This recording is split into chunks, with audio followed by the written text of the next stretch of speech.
Hari ini saya sedang melakukan wawancara untuk mengetahui bagaimana peran guru dalam penerapan kurikulum Merdeka di sekolah ini. Melalui wawancara ini saya ingin memahami pengalaman guru dalam mengajar, terus tantangan serta manfaat yang dirasakan dalam penerapan kurikulum Merdeka. Dan untuk apakah itu dengan memakan waktu sebentar untuk saya wawancarai. Masuk dulu. Pertanyaan pertama, apa saja persiapan yang dilakukan guru sebelum mulai kegiatan pembelajaran bahasa Prancis? Kita sebagai guru ya, sebagai guru. Nanti dari rumah kita siapkan RPP. Kalau program itu kan siap dan pasti dan otomatis yang di bawah setelah harus Kedua, metode pembelajaran seperti apa yang sering dilakukan pada saat mengajar? karena dalam 2 tahun ini ibu bawa kelas rumah, jadi sesuai dengan situasi SD kelas tadi di kampung, saya sering menggunakan metode pembelajaran demonstrasi. Kadang ada juga metode permain peran, tergantung materi dan situasi anak-anak yang hadir. Jam juga, misalnya kita masuk pada pagi hari, kira metode apa yang kita bawakan supaya anak-anak juga situasi kelas itu kondusif, menyenangkan toh. Kalau jam akhir anak-anak sudah pada lelah, ngantuk, sehingga metode ini kita sesuaikan dengan umurnya. Dan yang ketiga, apakah metode yang digunakan mampu menciptakan suasana kelas yang kondusif? Iya. Anak-anak kita sedang memikirkan, kita melihat karakter anak itu seperti apa. Metode itu yang cocok supaya anak-anak juga ada feedback kembali mereka menyenangkan atau bagaimana. Tergantung situasi. Kita harus belajar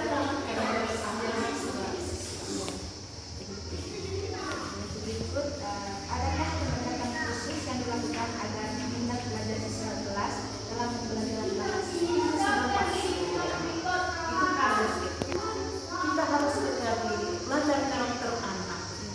Contoh, ini contoh pengalaman fakta saya, ada anak yang sampai hari ini rajin datang ke sekolah, tidak pernah absen, tetapi tidak mau pegang koin. Biar kita bujuk bagaimana dia tidak mau. Bukan dari bangku ke bangku, dari meja ke meja. Nah, dan itu kita harus siap menghadapinya. Saya pernah mengatakan begini, dan pasti mau begini. Tetapi sebenarnya itu cara karakter anak. Anak yang tidak mau menulis. 3 bulan kemudian yang 2 orang dari Rego uji 1 semester tanpa saya tuntut, nanti tulis angka 1 sampai 50. Entah mungkin dari penglihatannya dia, visualnya bisa sampai 50 coba, tetapi ini cerah kok mana yang mau. Saya semakin merasa berdiri, refleksi diri, berdosa.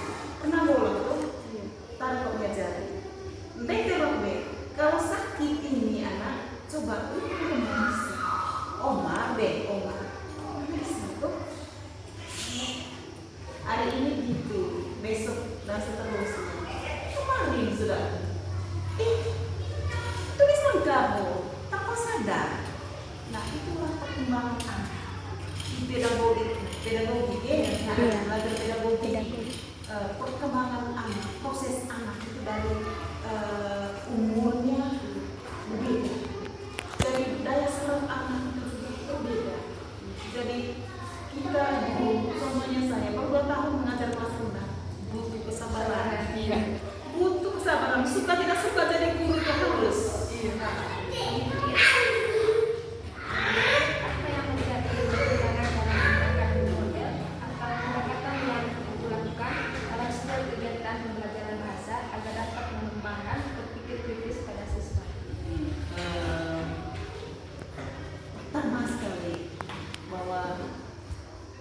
sekolah ini rata-rata anak-anak ini dari kampung yang notabene anaknya siap kertas putih yang siap dihitangkan.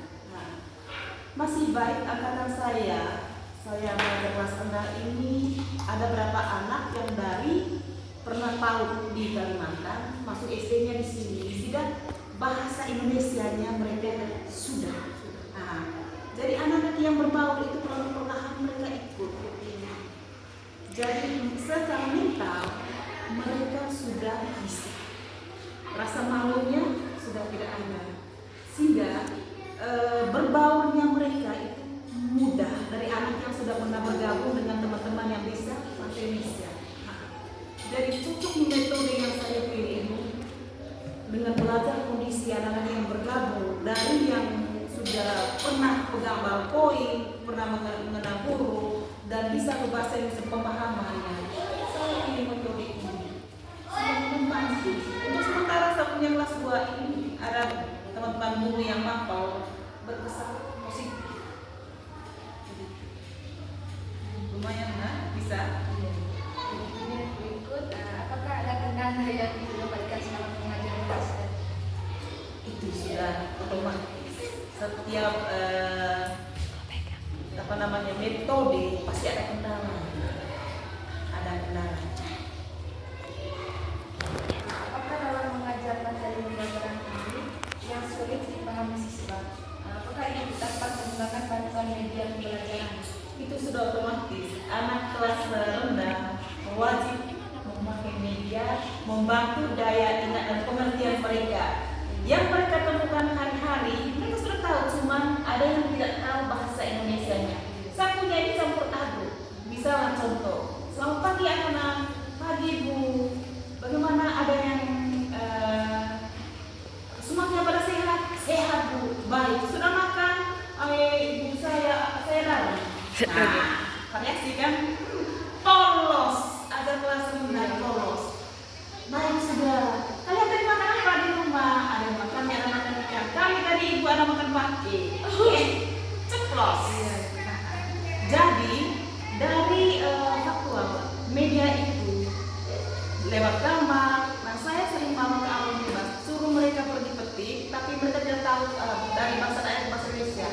Untuk mengingatkan daya ingat mereka, mereka suruh petik atau ambil apa yang mereka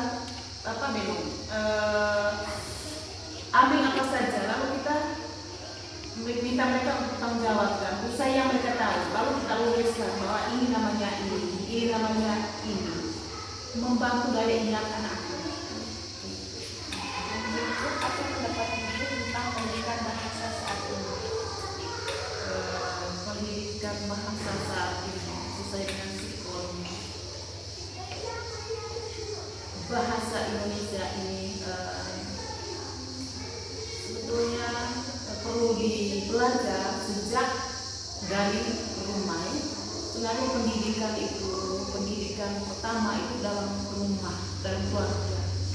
Sehingga saya banyak menemukan kendala dalam mentransfer ilmu ke anak murid karena latar belakang pendidikan orang tua yang saya pegang untuk anak-anak.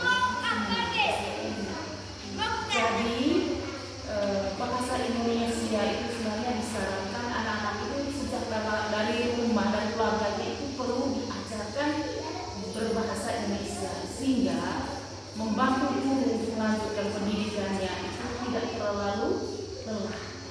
Tetapi dengan sikom yang ada ini, ya kami guru yang kelas rendah ini perlu belajar dan butuh